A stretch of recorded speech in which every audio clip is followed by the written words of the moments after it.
All right, settle down, settle down. Okay, class, before we get started today, I have a question for you. Timmy, put your hand down. I haven't asked the question yet. Timmy, your hand is still up. There you go. All right, here's our kickoff question for the day. What do Boba Fett, Red Lobster, Chris Pratt, Nickelodeon, and Ellie Kemper from The Office have in common? Anyone? Yes, Timmy. No, they do not all serve shrimp. I don't know if Ellie Kemper serves shrimp at parties. She might. Sure, Chris Pratt looks like he enjoys shrimp. I agree. Timmy, be quiet. Nickelodeon is a cartoon channel. It does not serve shrimp. And Boba Fett is a bounty hunter in Star Wars. I am very confident there is no scene from Star Wars where Boba Fett serves shrimp. Okay, anybody else? Once more, the question is, what do Boba Fett, Red Lobster, Chris Pratt, Nickelodeon, and Ellie Kemper from The Office all have in common? The answer is, all of them are older than the United States Department of Education, which is what we're going to talk about today here on The Political Orphanage.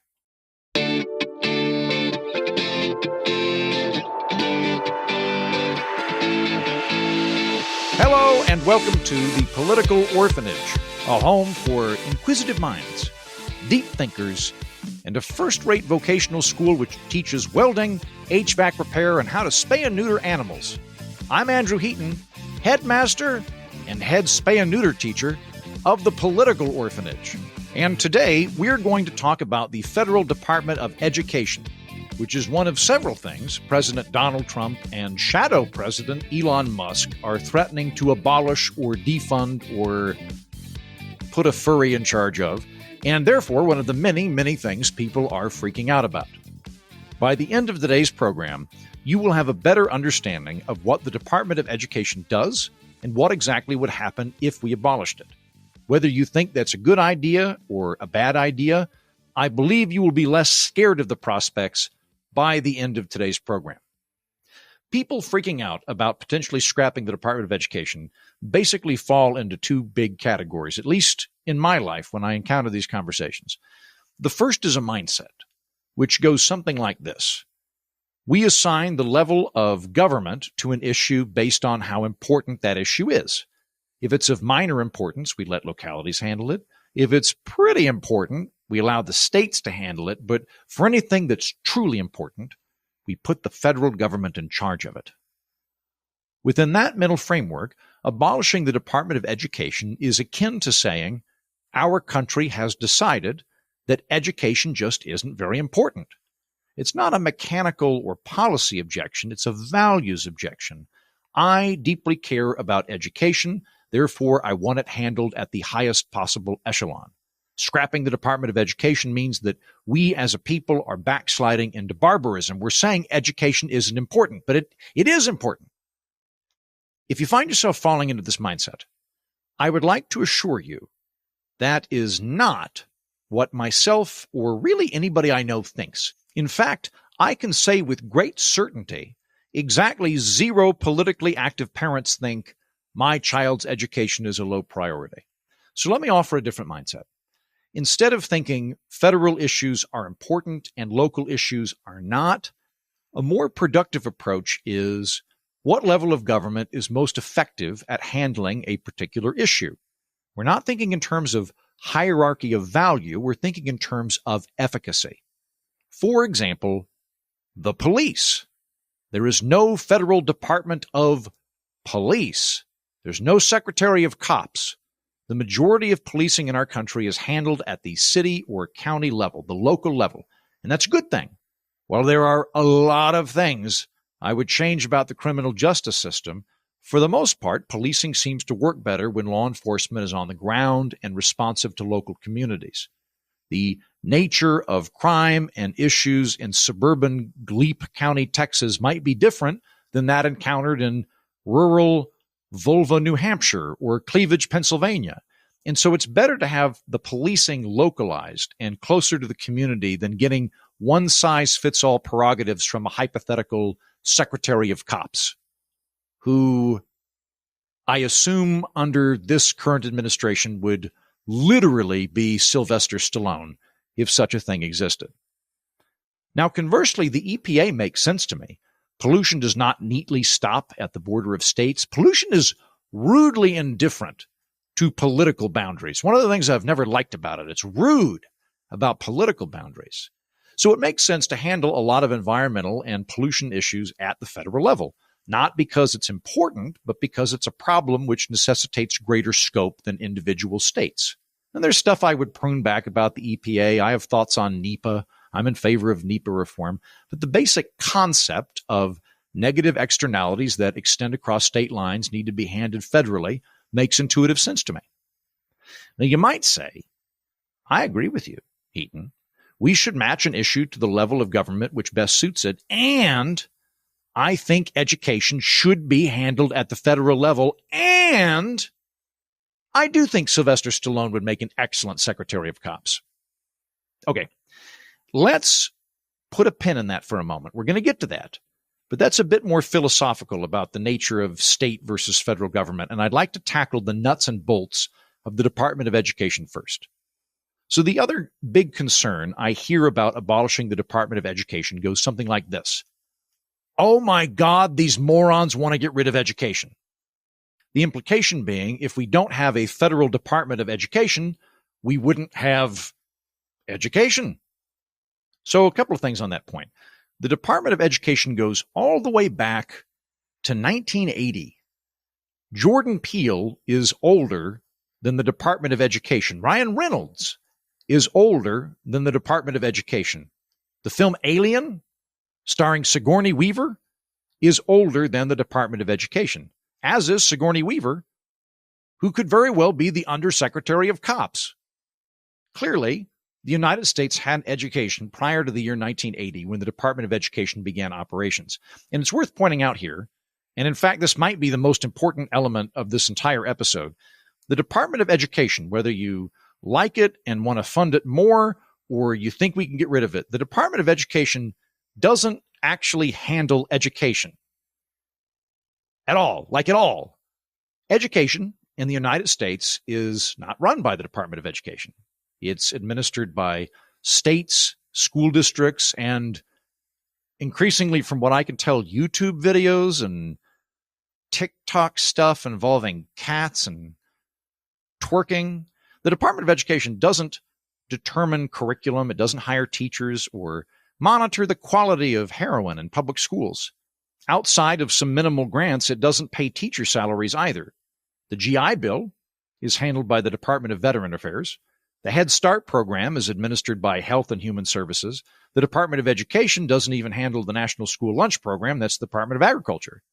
90% of funding for public schools comes from the state and local level. Just 10% comes from the federal government. And even that is not a general top-up. It's allocated for specific purposes and programs. So what does the Department of Education do, if not education? Well, it's basically a big Pez dispenser for Pell Grants and student loans. The Department of Education has an annual budget of about $270 billion. That comprises 4% of the overall federal budget. And $160 billion of that, about 60%, goes to federal student aid. That is to say, right out the gate, less than half of the Department of Education's budget goes to elementary or middle school or high schools. It goes to college tuition, which is also, in my analysis, the primary reason that college tuition keeps going up. I've previously done an entire episode about why college costs so much, but here's a quick recap.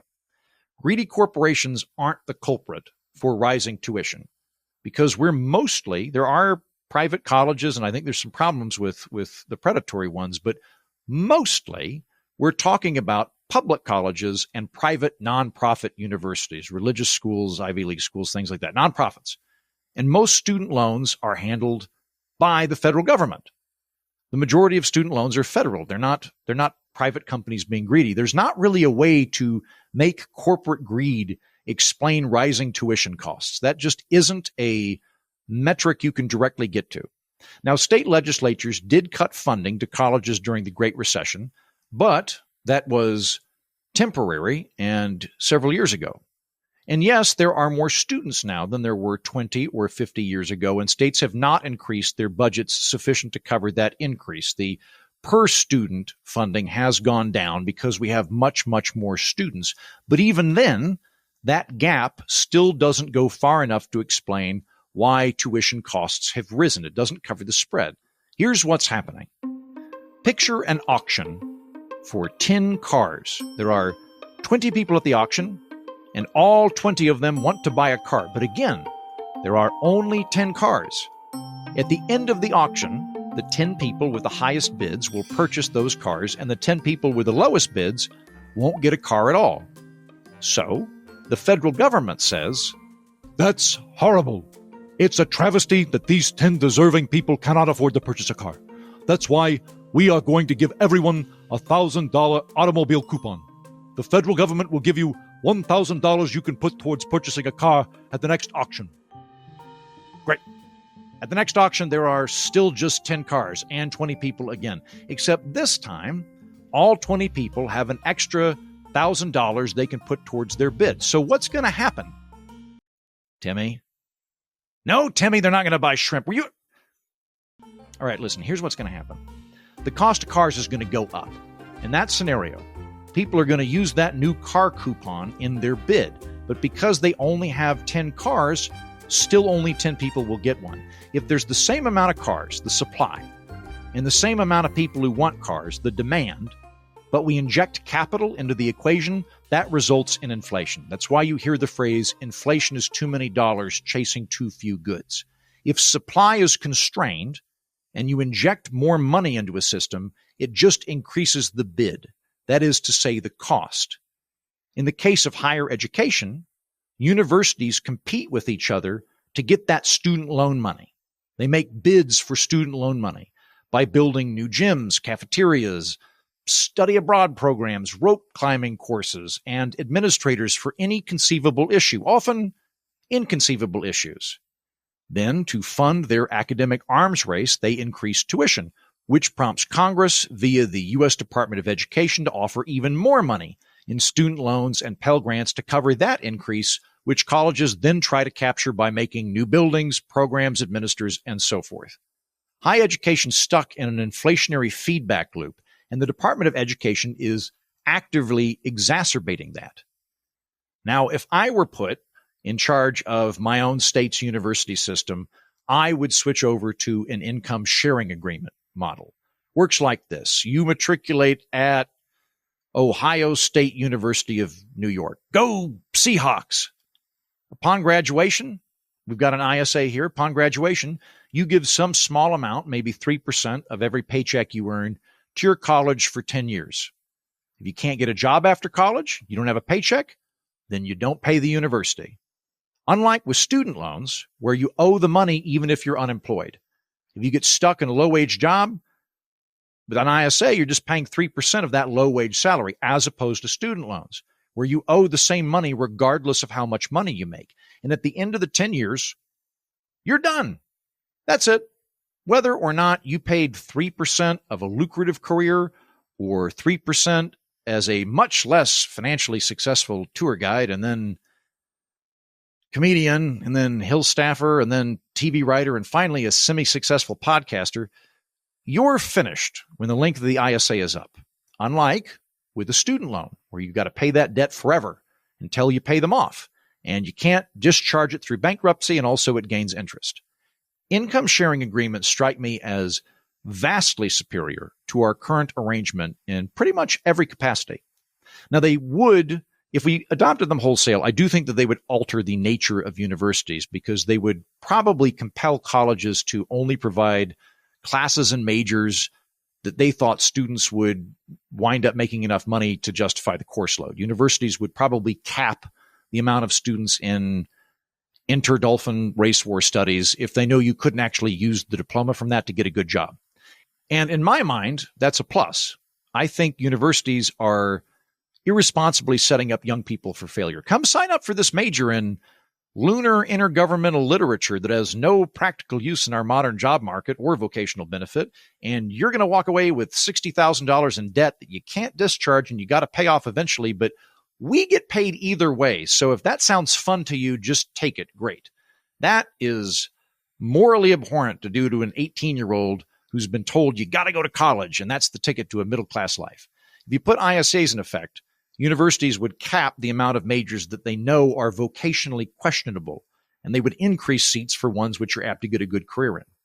And they'd probably fiddle a bit with rates too. Engineers would pay like 1% because we know that most of them will make a very good salary, whereas liberal arts majors like me would probably pay higher, like maybe 3%, because we're going to scrounge around for 10 to 20 years before we magically fail upwards into a semi-successful podcasting role, of which we're recognized at Home Depot a couple times a year. That's our payoff.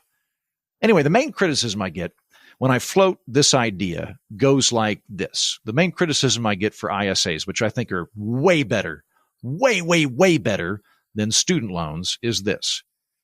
College is bigger than money, Heaton. It's not just vocational training. It's about critical thinking skills, growing as a person, expanding your horizons.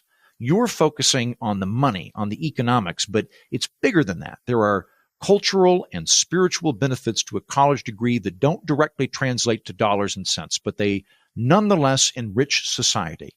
And for that reason, society should bear the burden rather than students. College should just be free, the way high school is. All right. Surprisingly, I am actually open to this. I am open to just the government paying for everybody's public university tuition. I'm open to that, but with a very big caveat. We don't restrict access to public libraries based on how well you test. We do not admit people to libraries based on their SAT scores and then turn other people away. We don't tell people of lower intelligence or testing abilities, sorry, you're too stupid to deserve books, so you don't get to go to this wonderful library where we've all agreed knowledge is important. Because that would be horribly elitist and classist.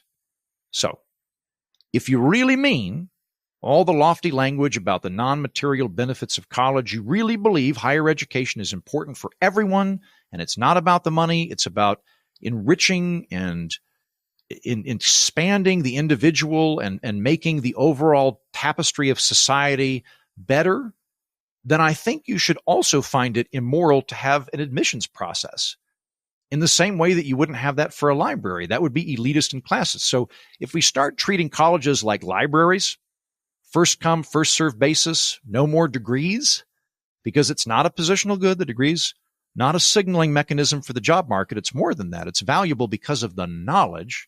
Great. I'm here for this. Free universities for everybody, provided that they're first come, first serve, and they don't have degrees. They're just classes. Get the knowledge you want. Leave when you feel like it. Knowledge is good. Knowledge is great for everybody. Let's make it universally accessible. I'm fine with that. Incidentally, I think that would actually be a lot better for college professors because everybody in your class would actually want to be there. Nobody would be waiting out your English 101 to get their degree because they just need a certificate to get a job. So I think that would be better. Or to put it another way, if the value of college is primarily economic, if it's mostly about a certificate that helps you get a good job for the rest of your life, then the people who get that and get the economic windfall from it should pay for it. And I think income sharing agreements are the most equitable way to accomplish that. Whereas, if the value of college is primarily not about making money, it's about knowledge and expanding your horizons and becoming a deeper, fuller person, then I don't think we should be restricting access to it. And I don't think that we should be burdening colleges with becoming ersatz certification factories for the job market. That's not what they're designed for then. So let's not make them. I digress. There are a lot of reasons college tuition's going up. It's complex. There's multiple factors. But I think the data is good that the primary reason is that we're injecting capital into a supply-constrained system. The federal government is giving coupons at the auction, which is making the bids go up. And the guy handing out those coupons is the U.S. Department of Education. So for that reason, on net, the Department of Education is doing more harm than good. The majority of the budget is exacerbating the price of university tuition. And once again, if we're talking about the Department of Education, we're mostly talking about student loans and Pell Grants. That's the majority of the funding. I doubt it's going to be where we hear chatter about the Department of Education, but it is the main thing it does if we're talking about where the money's allocated. So where's the rest of the funding go? After its main job as a Pez dispenser for Pell Grants and student loans, the Department of Education operates as a civil rights commission for public schools. That's the Department of Education's second biggest priority. Public schools and colleges, I should note, Title IX and all of that stuff. Make sure schools aren't racist or trying to sneak Jim Crow laws back in. Make sure colleges aren't sexist or dropping the ball on sexual harassment, that kind of thing. And at least with high schools and elementary schools, I'm just a lot more worried about the overall decline of American education than I am about educators being racist. I just don't think teachers are particularly racist. I think if the federal, I've never been to Alabama, by the way, but I think if the federal government just turned its back on Alabama for a few days, I don't think public school teachers are going to reintroduce Jim Crow the second they can. In my opinion, public school teachers are the exact sorts of people to picket that kind of nonsense, rightly so. But let's say that I'm wrong.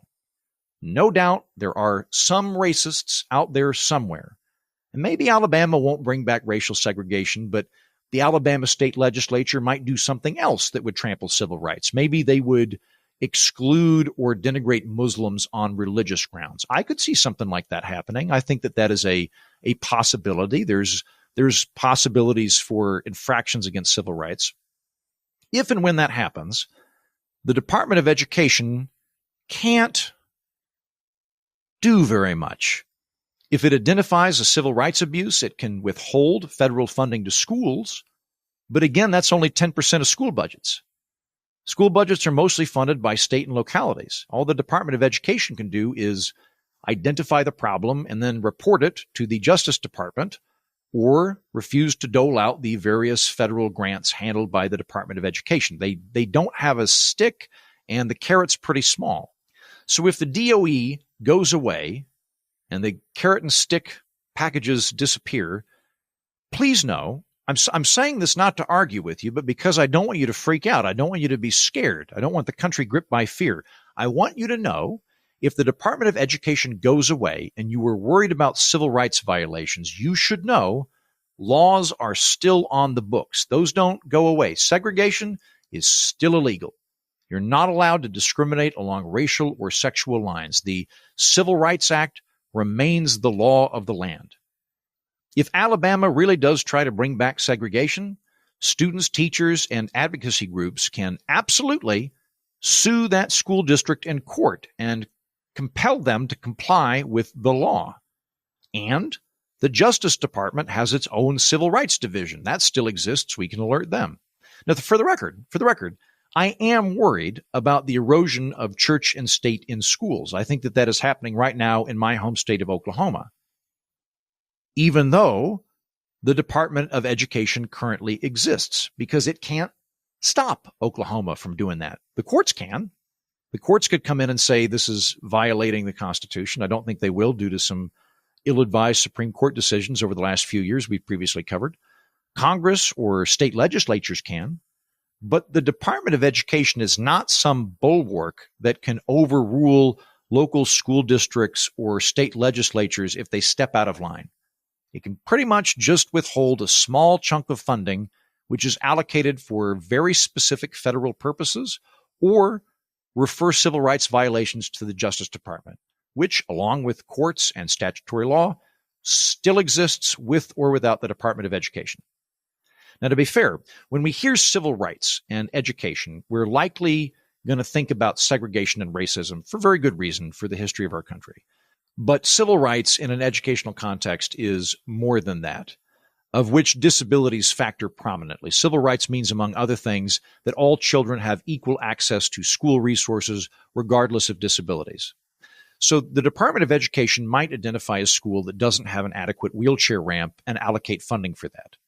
Once we get past student loans and civil rights, much of the Department of Education's remaining budget goes to stuff like that, things like special needs programs, often in poor rural districts or inner city school districts, which may not otherwise have adequate resources. So the feds come in and kind of pick specific school districts to top up that don't have adequate resources, a lot of the time having to do with special needs and disabilities.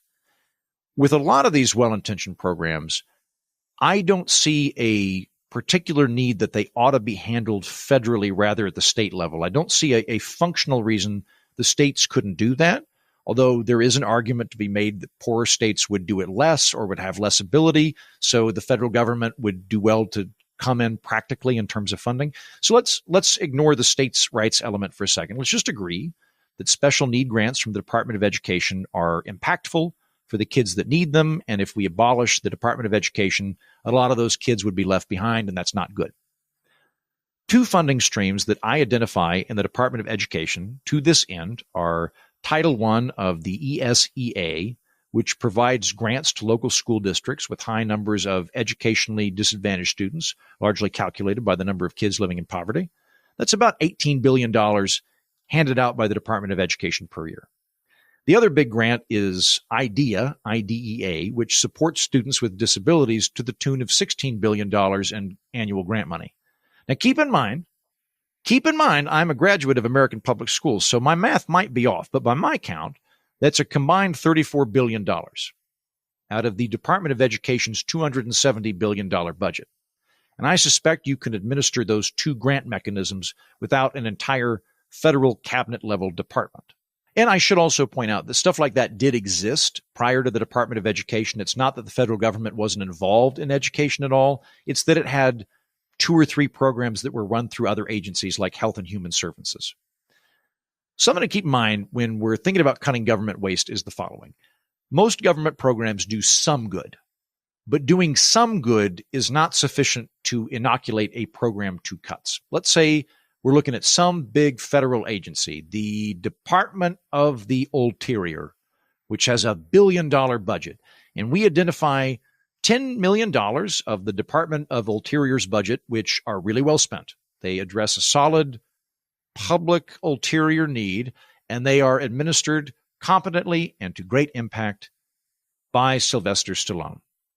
Okay, then the remaining $900 million, or what is that, $990 million of that budget is unnecessary or mismanaged. I would be inclined to say, while it does some good, on balance, the Department of the Ulterior is not a particularly effective use of taxpayer dollars.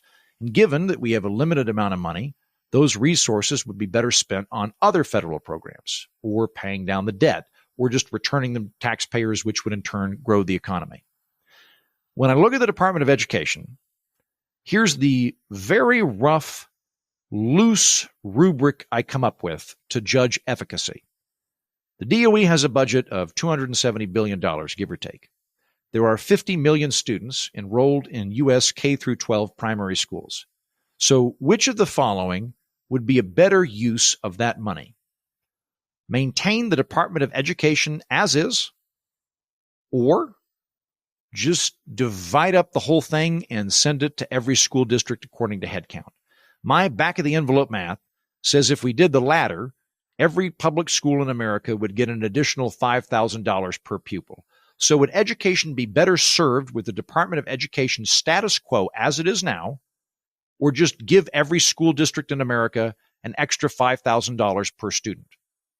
Aside from the whole college tuition thing, and I think college is overfunded and high schools are underfunded, aside from that, I think it'd probably just be better to give the school districts a check. I think that would probably be a more efficient use of resources. I think we'd see more bang for our buck educationally.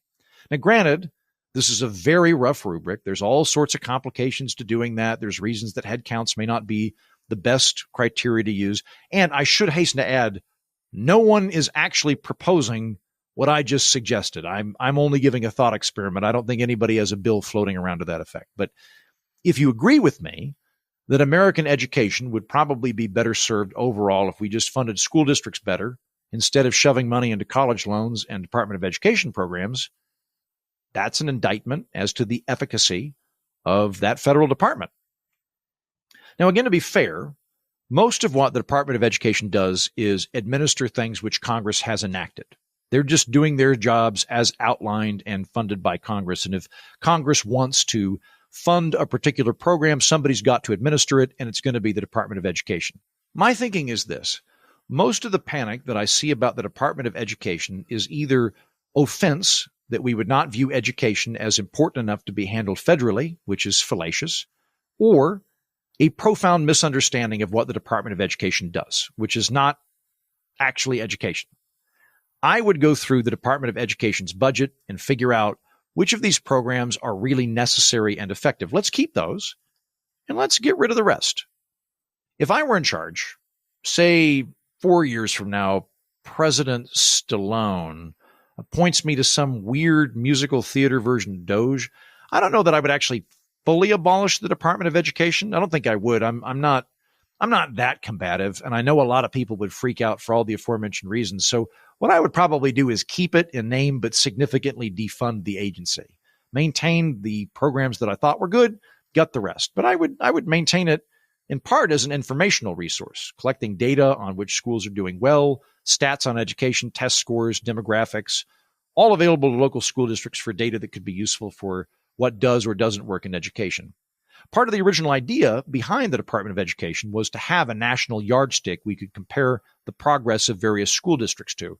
And that makes sense to me. I like having those metrics to work with, but I don't think we need $270 billion to do it. And again, I hasten to add, the Department of Education is primarily raising the cost of, no, I shouldn't say that. It is primarily and demonstrably in charge of student loans. I think that raises the cost of college. So net positive, net negative, that makes it net negative in my book. But if I had my complete druthers in the forthcoming Stallone administration, we would slim it down to maybe the aforementioned couple of programs and information gathering. Now, let's circle back to my original premise, which is that we ought to apply levels of government based on what they're best suited to, rather than a hierarchy of importance culminating in the tippy-top federal government. You could say, Heat and I agree. I think we should handle government at the appropriate level for a given function. And for that reason, I think education ought to be handled, or at least coordinated and standardized, at the national level. We're all Americans. We're one country. So we all ought to have the same curriculum. And teaching shouldn't vary that much from one district to another, for fear some students will get crummy crackpot pedagogy, while lucky ones in affluent districts get higher quality education. I don't want students from Gomorrah, Oklahoma, graduating without algebra and then having to compete in the national job market with students from prostate Massachusetts, where they have more rigorous standards. Basically, Heaton, we're all American, so we ought to have a standardized American education system. Well, the closest corollary, in my mind, to the United States in terms of scale and size is the European Union. And member states in the European Union would not agree with you. They do not forfeit sovereignty over their curriculum, teaching methods, and educator salaries to bureaucrats in Brussels. But let's say you disagree with me. Actually, a lot of Europeans would disagree with me. They would say that that's really not a very good proxy, that the United States is not as culturally diverse as Europe, that the member states are countries, they're not states, that they have better bread and better cheese and better fashion. It's just not the same. I am comparing apples to diving boards. I shouldn't say America is the same thing as the European Union. It's just not fair. Okay. Well, in Germany, curricula and funding are handled by the Länder, the states. In Canada, education is likewise managed at the provincial level. Toronto doesn't handle it, for the very good reason that Toronto isn't actually the capital. But then neither does Ottawa.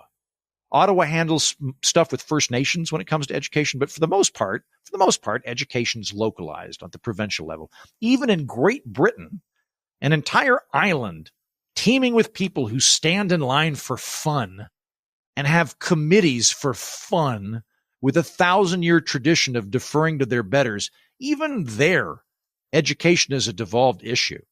In the United Kingdom, Scotland, Wales, and England have their own separate school systems. And I think that's good. The United States spans a continent and a tremendous amount of cultural, religious, political, geographic, and economic situations. And our kind of multifaceted polyglot culture, I think it's good to have a lot of variability in education. I recently did karaoke here in the D.C. area, and I met a lady visiting from the outskirts of Pennsylvania. And she runs a remote charter school. It's mostly remote. And I was initially skeptical of that you'd have a school running remotely. But she then explained to me that they educate a disproportionate amount of pregnant teenagers there. They're catching a lot of the otherwise urban school district of Philadelphia. There's a high amount of teenage pregnancies, and those students don't want to attend school while they're pregnant for a variety of reasons. Also, just kind of in general, the schools are more dangerous than what I grew up with, which makes them not want to actually physically go to the school. So this charter school has set up a remote system for them so that they can get educated and graduate and move on and not get left behind. And that's great.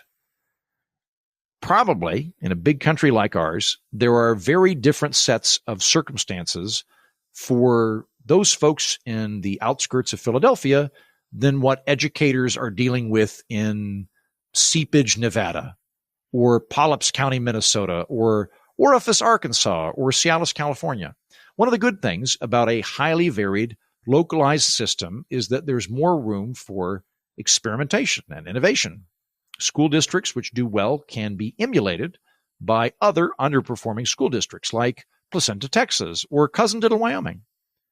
The Department of Education does have a lot of pilot programs for improvements and innovation in education. But in my opinion, that actually suppresses innovation, or at least it suppresses innovation from the bottom up.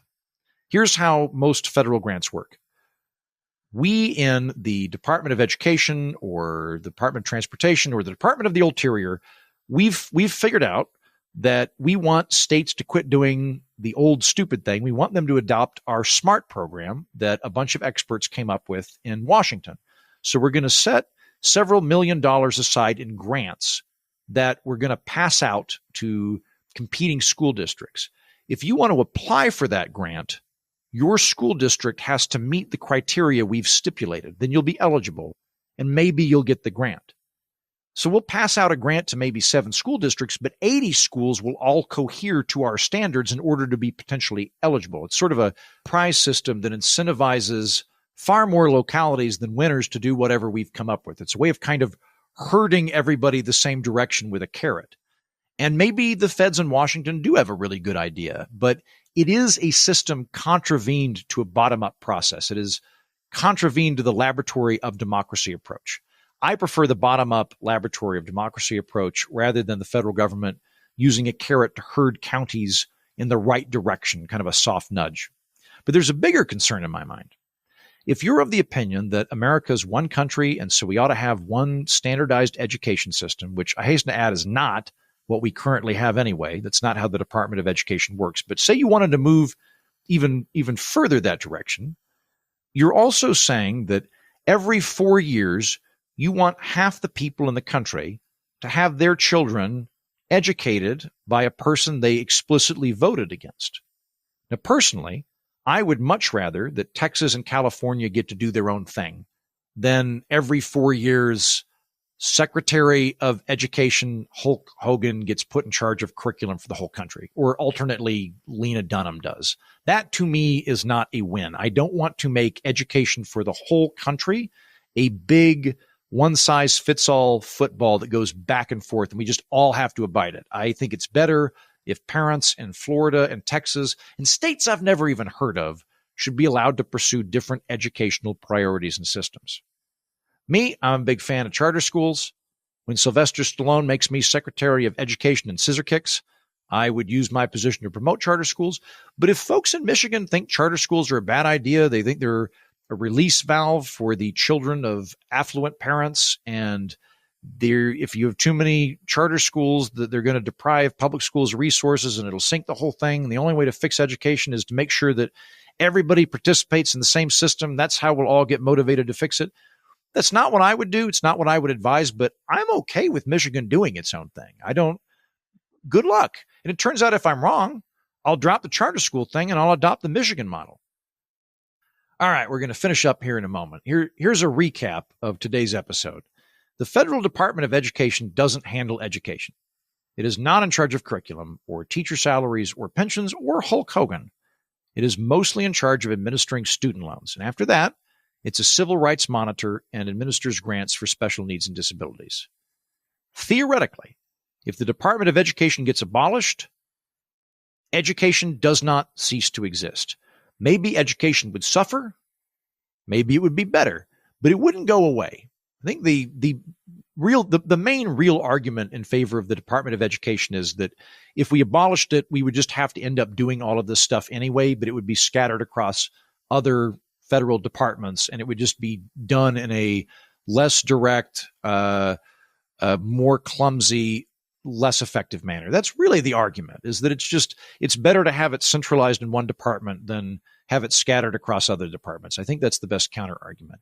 Either way, though, if you got rid of it, it wouldn't get rid of education. And if you want to get rid of this ancient department from the year 1980, it doesn't mean you don't care about education any more than if you don't want a federal department of cops that you don't think cops are important.